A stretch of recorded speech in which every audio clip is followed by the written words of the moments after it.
Welcome to the Rise Above Project. I'm your host, Joe Perroni. I am a licensed marriage and family therapist, champion bodybuilder, and I've been a personal trainer for about 30 years. This podcast is about helping people with their emotional, spiritual, and physical fitness. I value strength, toughness, and truth. I despise complacency, the victim mentality, and following the herd. If you find my work to be valuable, please subscribe to my channel and tell a friend.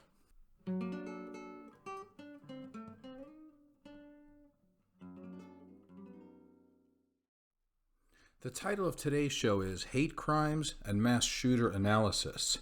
If you want a subtitle, you can call it The Resurgence of White Nationalism. So today I want to discuss mass shootings and hate crimes in America. It's becoming an expected part of American life. Soon after a mass shooting, the event gets politicized and there are plenty of words spoken, but very little productive action. The media trots out the usual myths about mass shootings, and some people make money by advocating for one viewpoint to satisfy their fan base instead of looking for solutions. It seems that many people in the U.S. will believe what they want because they're afraid to challenge their long-held faulty beliefs. Many of the supposed causes of the problem have no basis in truth because they don't actually want to make any real changes. They're looking to stall for time with the hope that people will forget until the next massacre. And to be clear, I want to emphasize hate crimes, not crimes that are drug deals and robberies gone bad, mostly from poor decisions stemming from unfavorable socioeconomic conditions. By definition, a hate crime is motivated by a bias against a race, religion, disability, gender, sexual identity, and so forth. And yes, every group is protected. Conservatives like to say that they resent every group being protected, except of course for white men.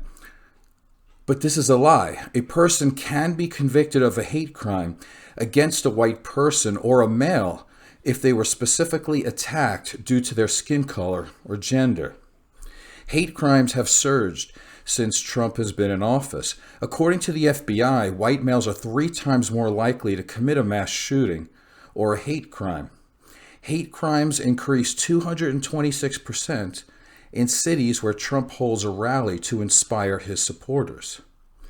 White male domestic terrorists are the number one threat to America at this time. A wall dividing us from Mexico obviously will not have an effect on this threat.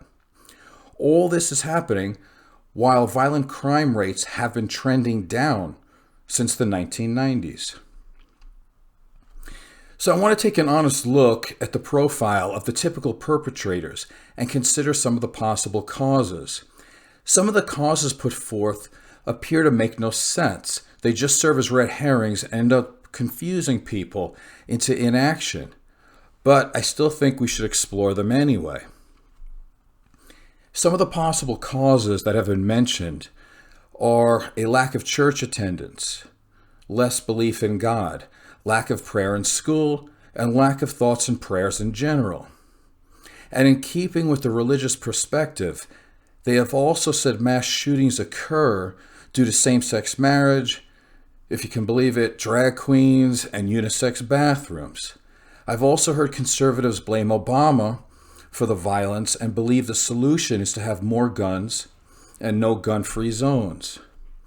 Some people are blaming mental illness and prescription psychotropic medications. We've got video games, testosterone, toxic masculinity, all have been popular scapegoats.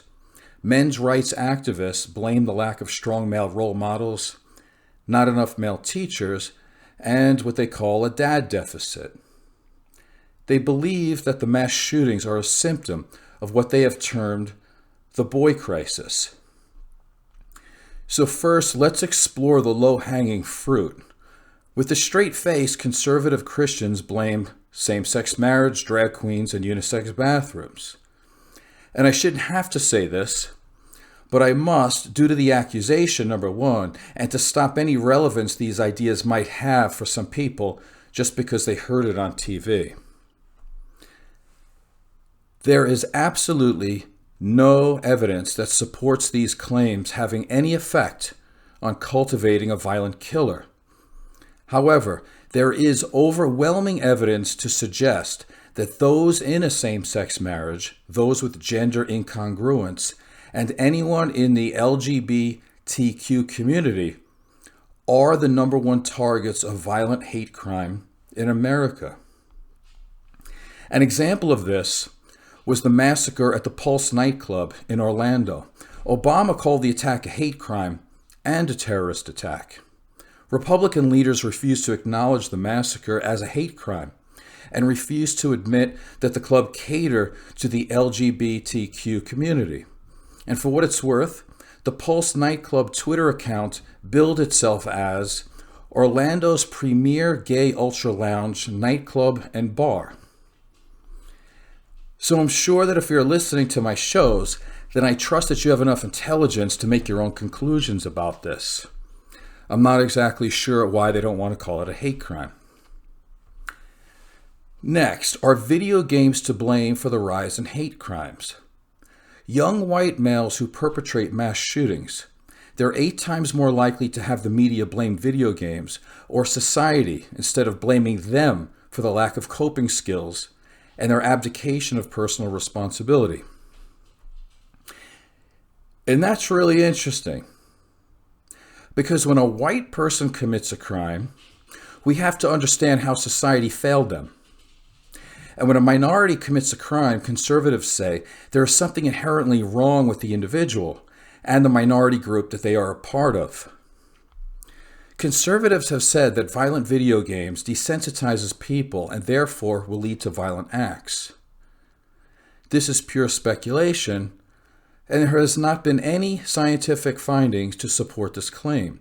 A 2015 meta-analysis of 170 studies by the American Psychological Association found no significant relationship between violent video games and criminal violence. However, this doesn't mean that violent video games are harmless. The APA found a correlation between video games and increased aggression, antisocial behavior, a decrease in empathy, and sensitivity to aggression. Sensitivity to aggression in this instance refers to perceived relational aggression, which is a soft way of saying that they are easily offended and can't cope with criticism. The gamer community does create a place for hateful, alienated people to become radicalized, although obviously not everyone in the community is hateful and alienated. In response, Walmart has removed displays of violent video games to not remind shoppers of the actual violent acts. But oddly enough, they don't have an issue with still selling the type of guns and ammunition that was used in the killings. As a country, the United States is unique in its crime rates and over-the-top violence, but it is not unique in its video game usage. Video games are popular in Japan, South Korea, and China, and they don't have the crime and violence problems that we have in the United States. It's likely the games themselves are benign. The culture of letting young children and adolescents play video games to entertain themselves at the expense of real connections with their family and friends, it can cause deficits in brain development and social connection. It's time to let children interact with their friends and the world around them.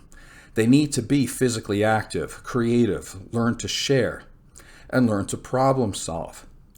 There is absolutely no excuse for overprotecting children.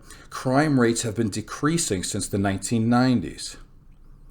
And while we're on the topic of video game culture, let's talk about testosterone as a cause of mass shootings and hate crimes. On the surface, it may seem like a reasonable answer to the rise in hate crimes. The perpetrators are overwhelmingly male, and testosterone has been associated with aggression. However, testosterone and sperm count levels have been dropping 1% to 2% per year since the 1980s. It's safe to say young men of today don't have the testosterone levels their fathers did at the same age.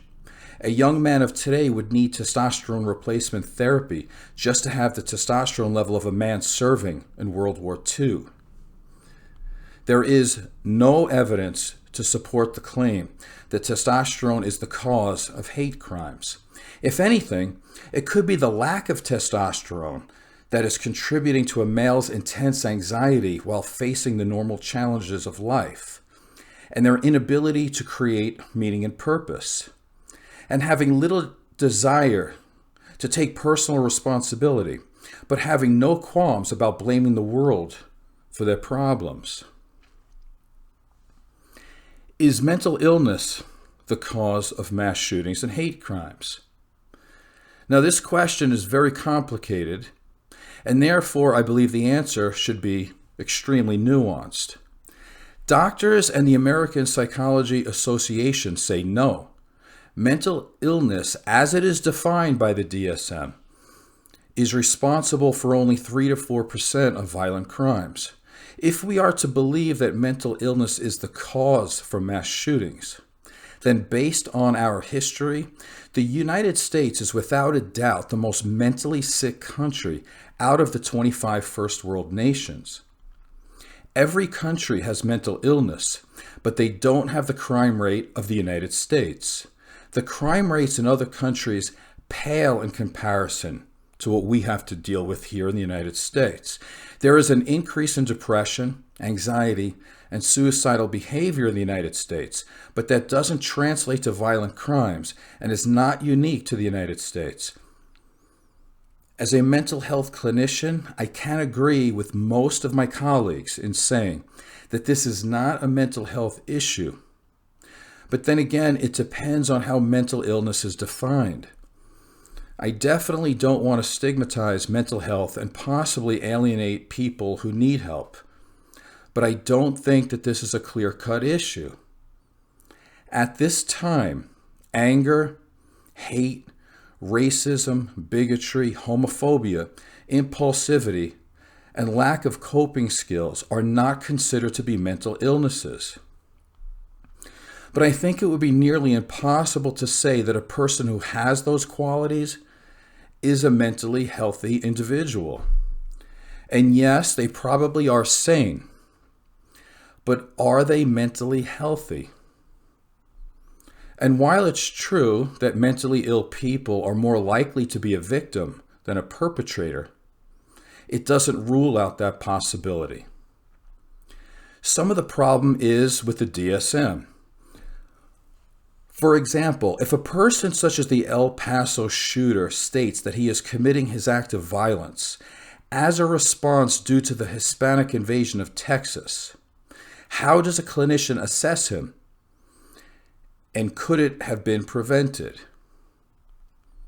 So on the surface, he seems paranoid. But his views are in line with thousands, if not millions, of American citizens. It's possible he had narcissistic personality disorder, but narcs almost never go to therapy, so he would never have received a diagnosis. And even if he did, it wouldn't disqualify him from buying a gun legally, and it wouldn't even stop him from being the President of the United States. His actions obviously appear to be antisocial, considering that he killed 22 people and he injured about 22 more. But that's not completely true. His actions were very pro-social for the white supremacy group he felt he was fighting for. And his lack of empathy for minorities is clear. But it also could be said that he is empathetic to white dominance and conservative ideology. His anger and rage were symptoms of an unbalanced person, but not enough to meet the criteria for a diagnosis.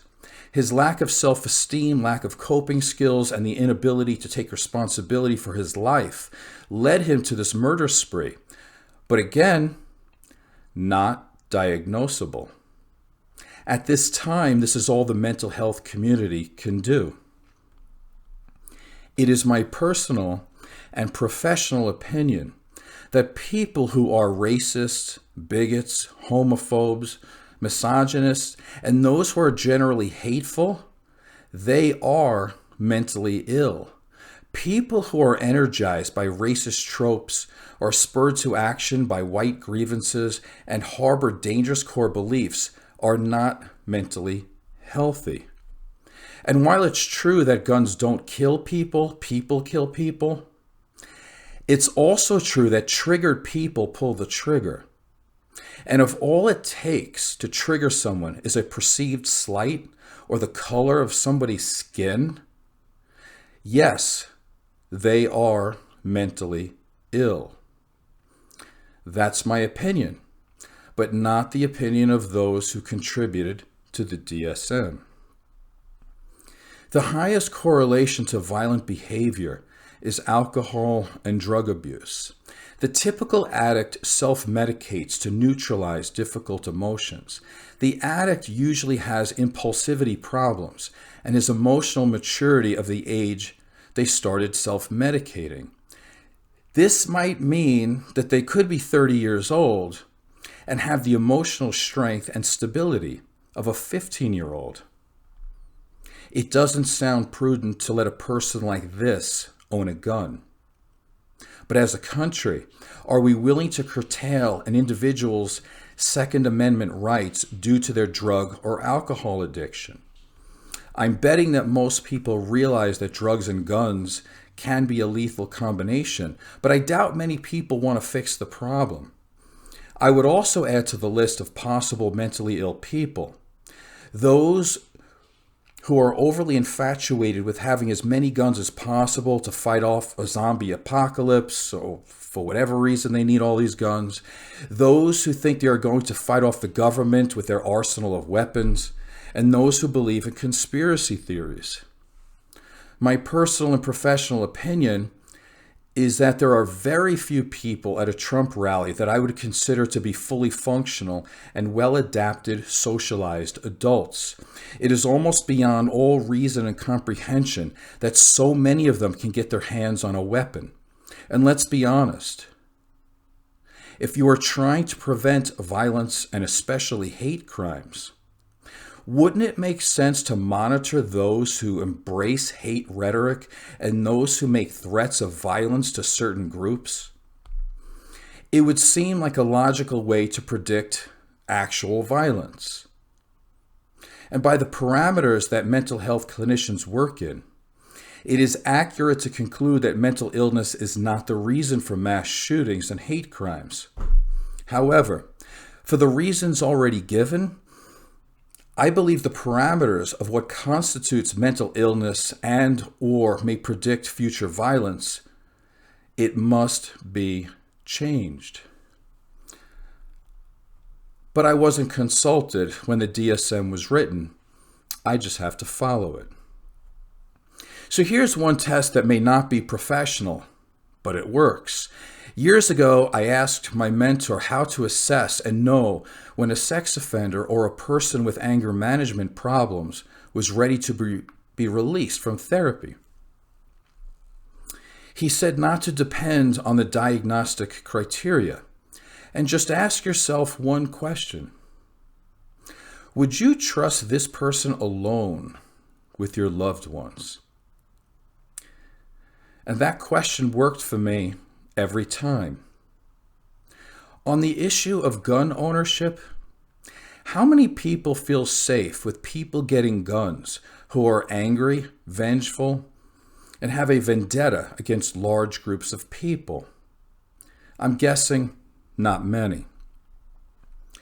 Let's talk about church. I have heard conservatives say that mass shootings and violent crimes are increasing due to taking prayer out of schools, and that church attendance has decreased. And they are definitely right about one thing.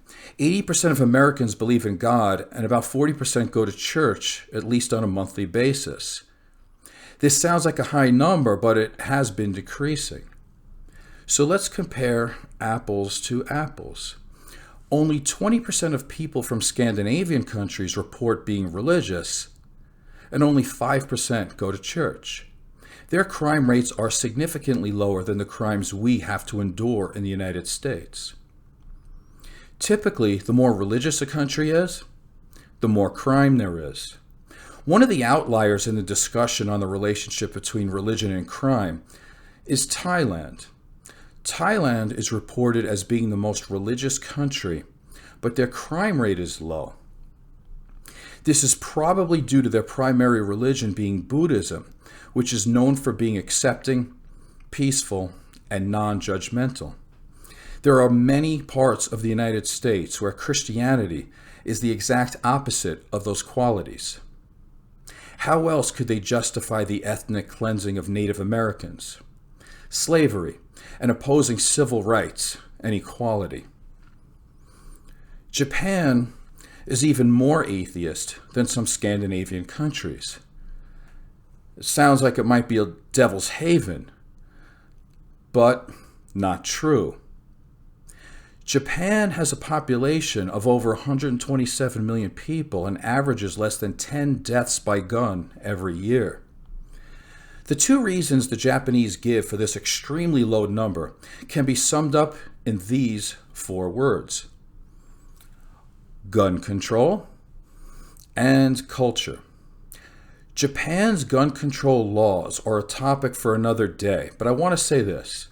It seems only the most ignorant of people in the United States can't understand that the problem of gun violence is at least in some part a problem with guns. The other day, a typical American told me that he could kill a person with a paperclip and that you can't ban that. Nice logic. The Dayton gunman killed 9 people and injured 27 more in less than 30 seconds. You can't destroy that many lives that quickly unless you have access to semi-automatic weapons. And when talking about Japanese culture, conservatives are quick to mention that multiculturalism and diversity causes crime. Actually, that's never true. It is possible that some people have a dysfunctional reaction to people who look different than them. But you have to blame the emotional instability on the person reacting, not the person who is just trying to live their life. Conservatives believe that Japan has low crime rates, and more specifically, low hate crimes due to being a homogeneous culture. This is faulty reasoning and runs counter to what is supposed to make America great. E pluribus unum, out of many, one. So-called patriots are stating that the experiment of having diverse cultures coming together as Americans is failing. And maybe it is, if your idea of culture is to keep America white. The declarations these people make about wanting to make America homogenous because harmony can't be expected in a diverse culture, it reeks of defeatism and, of course, racism. It is defeatist because there are other countries, such as Singapore, Canada, Australia, New Zealand, and others, which are diverse and yet have lower crime rates than the United States. It also conveniently omits that crime rates overall have been falling, although white crime rates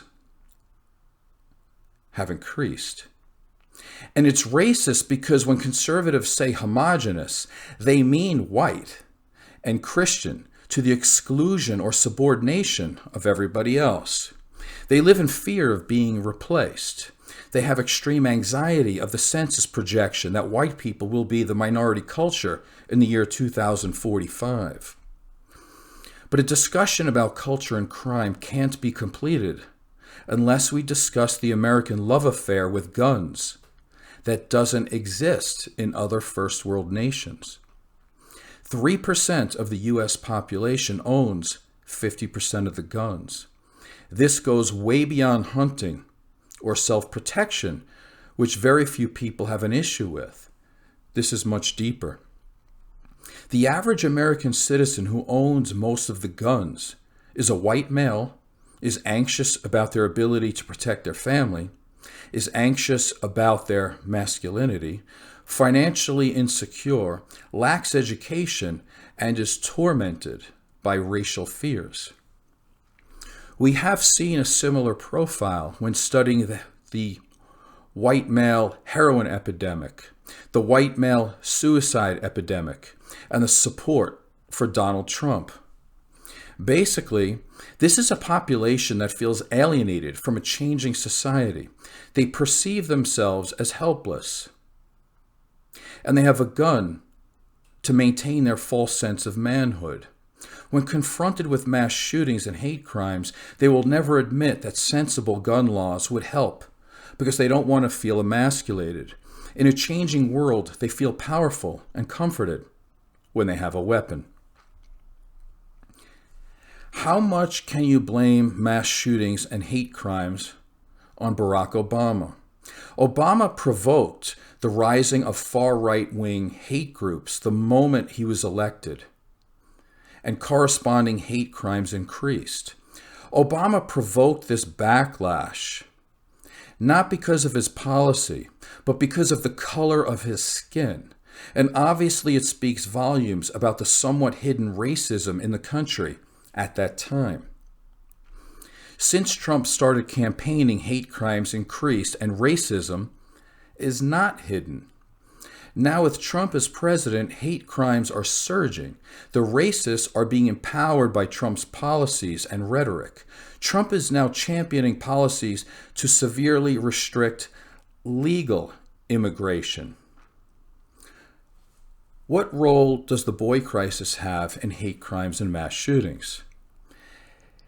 And I want to do a whole show on this topic because the boy crisis does deserve special attention. But for now, I'll say this. The boy crisis is mostly a made-up theory to excuse some males' apathy toward life. Instead of instilling responsibility in boys and men, they justify poor behavior and scapegoat women.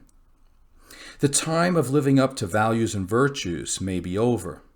The boy crisis theory is being pushed by men's rights activists and even blames women for the rise in hate crimes and mass shootings, which is almost laughable because women are almost never involved in hate crimes or mass shootings unless they are the ones being shot at or killed. Misogyny is a common thread that runs through much of the conservative, white nationalist, alt-right, white supremacy, and men's rights movements. There is a reason the Southern Poverty Law Center has put some men's rights advocate groups on the hate group lists. It's difficult to find a mass shooter who doesn't have at least some background in hating women. Let's talk about guns making people safer. In the last 30 years, the United States has doubled the amount of mass shootings than all of the other 24 first world countries combined. According to the United Nations Office on Drugs and Crime, gun ownership is highly correlated to mass shootings. We don't need to reinvent the wheel. Restrictive background checks and common sense gun laws obviously work. We are the only first world country that has this problem. Switzerland, they have the third highest civilian gun ownership per capita in the world behind the United States and Yemen, but hasn't had a mass shooting in 18 years. But they also have very strict rules on who can own a gun.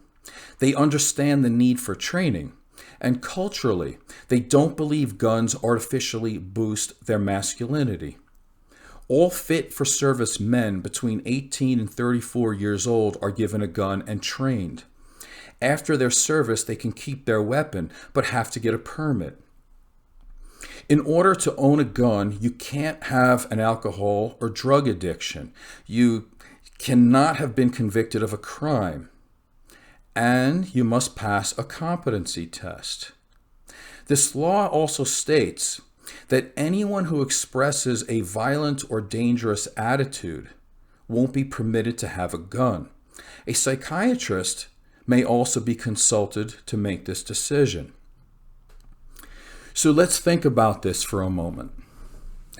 In the United States, if you were to deny guns to those, and I'm quoting here, who express a violent or dangerous attitude, unquote, it would eliminate all those in hate groups, those who gather for meetings and rallies to express their hate, and all those who spend their day trolling and spreading hateful information on social media.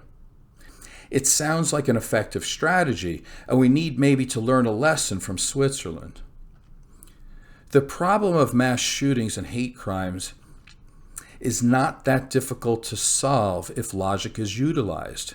And we know this because every other industrialized nation doesn't have the problems the United States has. It's just that people consider mass shooters and the resulting dead bodies to be expendable collateral damage in having their Second Amendment rights. Some people parrot the NRA talking point that a good man with a gun is what stops a bad man with a gun.